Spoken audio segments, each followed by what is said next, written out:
अभ्यास 110 speed 100 words per minute start. उपसभा अध्यक्ष महोदय, मैं कई सालों से देख रहा हूं कि हमारे सामने हर साल घाटे का बजट आता है और कोई न कोई नया टैक्स हर साल बढ़ा दिया जाता है।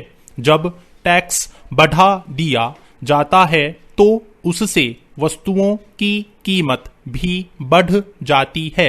उन वस्तुओं की कीमत बढ़ जाती है तो सरकारी कर्मचारी और दूसरे कर्मचारियों को महंगाई भत्ता बढ़ाने के लिए आंदोलन करना पड़ता है। मजदूर भी महंगाई भत्ता बढ़ाने के लिए हड़ताल करते हैं और इस तरह से कई दिनों तक यह झगड़ा चलता रहता है, जिससे देश में कोई उन्नति नहीं हो पाती है। इसलिए मैं यह निवेदन करना चाहता हूं कि सरकार को अपनी इस नीति में परिवर्तन करना चाहिए।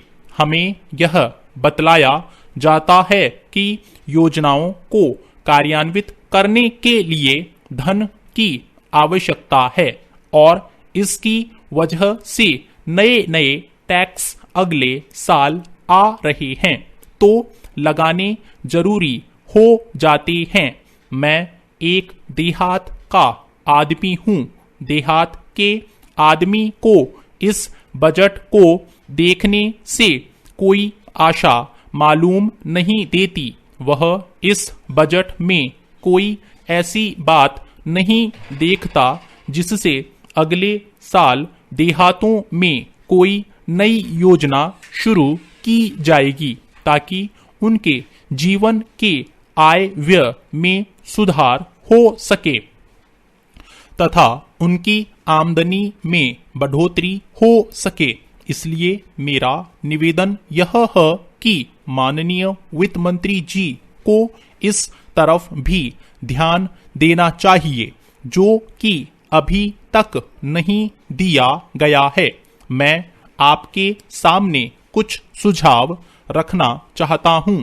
सरकार अगर अपनी आमदनी को अच्छी तरह से उपभोग करती तो सरकार ने जो टैक्स आज लगाए हैं उनको लगाने की आवश्यकता नहीं होती। पैरा महोदय, पहली बात मैं यह निवेदन करना चाहता हूं कि सरकार अपने प्रशासन के ऊपर जो खर्च करती है वह जरूरत से ज्यादा है। मैं अपने प्रदेश के देहातों की बात करता हूं। मैंने देखा है कि पहले हमारे 25-30 गांवों के बने एक सर्किल में एक ही छोटा अफसर रहता था। अब तो वहां गांव-गांव में पंचायत का सेक्रेटरी है, ग्राम सेवक है, ग्राम सेविका है और इस तरह के कई छोटे छोटे अफसर हो गए हैं। अब हमारे यहाँ सर्किल में नौकरों की संख्या जरूरत से ज्यादा बढ़ गई है। पंचायत समिति में और जिला परिषद में भी कई नौकर बढ़ गए हैं। जिले में डिप्टी कलेक्टर या कमिश्नर के वहां भी हद से ज्यादा बड़े अधिकारी भरे हुए हैं। इतने लोगों की वहां पर आवश्यकता नहीं है। जब कोई नया बड़ा अफसर रखा जाता है या कोई नया दफ्तर खोला जाता है तो उसके लिए बिल्डिंग और क्लर्क तथा चपरासी रखने पड़ते हैं। उनके भत्ते, उनकी मोटरें, पेट्रोल का खर्चा, ड्राइवरों का वेतन, इस तरह से सरकार का खर्चा बढ़ता ही चला जाता है। अतः मेरा निवेदन यह है कि इस तरह की फिजूल खर्ची की आवश्यकता नहीं है। शासन को एक कमेटी बनाकर इस चीज की जांच करनी चाहिए ताकि अनावश्यक सरकारी खर्चे में कमी हो सके। इसलिए सरकार धन के दुरुपयोग को रोके। स्टॉप।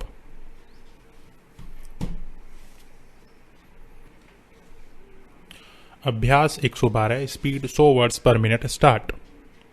महोदया, खाद्य स्थिति के संबंध में सरकार ने जो समीक्षा प्रकाशित की है उससे ज्ञात होता है कि खाद्य स्थिति अत्यंत गंभीर है।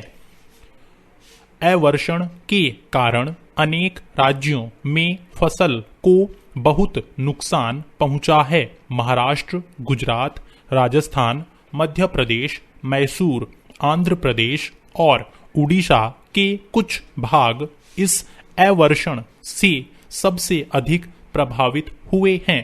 संकट की गंभीरता का अनुमान इस बात से भी लग सकता है कि इस समय 20 लाख व्यक्ति भिन्न भिन्न राज्यों में राहत के कार्य पर लगे हैं। हमारे अनुमान के अनुसार मार्च के महीने में यह संख्या 50 लाख तक हो जाएगी। प्रश्न यह है कि देश में कितने अनाज की कमी है? क्या सरकार उसका कोई ठीक अनुमान लगा सकी है? कुछ क्षेत्रों में यह शिकायत की जाती है कि खाद्य मंत्री महोदय, अनाज की कमी के आंकड़े 140 से 150 लाख मीट्रिक टन तक पहुंच सकते हैं। प्रश्न होता है कि क्या ये आंकड़े ठीक हैं? सभी इस बात को स्वीकार करेंगे कि आंकड़े एकत्र करने की सरकारी प्रणाली दोषपूर्ण है। यह भी कहा जाता है कि परिस्थिति को जितना गंभीर बताकर पेश किया जाता है उतनी गंभीर परिस्थिति नहीं है। पूछा जाता है कि अगर देश में सचमुच में अनाज की कमी है तो यह क्या कारण है कि कमी वाले क्षेत्रों में भी काले बाजार में अधिक दाम देकर जितना अनाज प्राप्त करना चाहे कर सकते हैं? शायद सरकार भी इस प्रश्न पर एकमत नहीं है कि देश में कितने अनाज की कमी है। आज के ही समाचार पत्रों में प्रधानमंत्री श्रीमती इंदिरा गांधी ने लंदन के एक समाचार पत्र को जो भेंट दी है उसका विवरण छपा हुआ है। प्रधानमंत्री महोदया का कहना है कि मैं उन्हीं के शब्दों को उद्धृत कर रहा हूं। भारत में अन्न की कमी उतनी अधिक नहीं है जितनी कमी उसके अच्छे ढंग से वितरण की है। फिलहाल देश में अनाज का समान वितरण नहीं हो पा रहा है। उन्होंने यह भी कहा है कि देश में अनाज की कमी है लेकिन भुखमरी की हालत नहीं है। अनाज की कमी का खाका बहुत ही बढ़ा चढ़ाकर खींचा गया है। सरकार जिस तरह से भिन्न भिन्न देशों से, वहां की सरकारों से, गैर सरकारी संस्थाओं से अनाज या दूध का पाउडर या अन्य उपयोग की वस्तुएं प्राप्त करने का प्रयत्न कर रही है, उससे तो यह पता लगता है कि परिस्थिति भयावह है। पर महोदया, एक बात साफ है कि अन्न की कमी के सवाल को कानून या व्यवस्था का सवाल बनाकर हल नहीं किया जा सकता। केरल में जो कुछ हुआ या पश्चिम बंगाल में जो कुछ हो रहा है या अन्य प्रांतों में जो कुछ हो सकता है, उससे एक बात साफ है कि यदि राज्य सरकारें लाठी या गोली से जनता के असंतोष को दबाने का प्रयत्न करेंगी तो उसके परिणाम अच्छे नहीं होंगे। देश में अनाज की कमी है। वितरण ठीक न होने के कारण कमी का प्रभाव और भी बढ़ गया है। स्टॉप।